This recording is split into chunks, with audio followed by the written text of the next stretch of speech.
Leila și Khalid, partea a treia. După un drum lung prin deșert, Leila și Khalid ajunseră în regatul vecin, unde fuseseră primiți cu onoare de însuși șeicul. Palatul era impunător, cu pereți de marmură albă și decorațiuni aurite, iar atmosfera era solemnă. Când șeicul își îndreptă privirea spre Khalid, ceva în expresia sa se schimbă. Privindu-l atent, bătrânul conducător recunoscu în el pe copilul pe care îl pierduse cu mulți ani în urmă. Khalid, cu respect, îi mărturisi că nu își amintea mare lucru din copilăria sa, doar un cântec de leagăn pe care mama lui îl cânta în fiecare noapte înainte să adoarmă.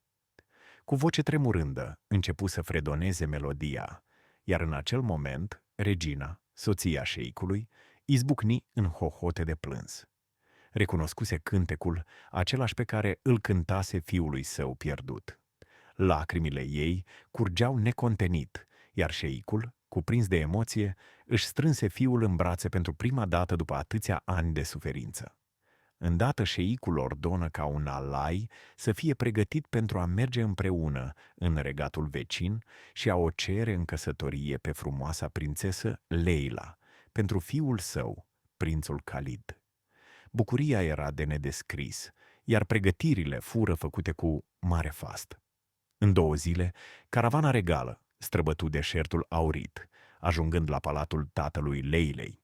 Acolo, cei 2 șeici, acum aliați și legați prin destin, se cunoscură și stabiliră ca nunta să fie una grandioasă, iar regatele lor să se unească sub domnia lui Khalid și a Leilei.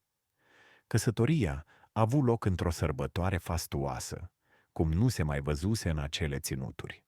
Muzica răsuna în tot regatul, corturile împodobite străluceau sub lumina lunii, iar poporul sărbătorea fericit noua epocă de pace și prosperitate.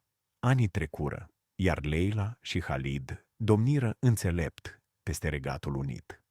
Dragostea lor rămase la fel de puternică, iar fericirea lor fu desăvârșită odată cu nașterea celor 3 fiice, prințese de o frumusețe rară, moștenitoare ale unei iubiri nemuritoare.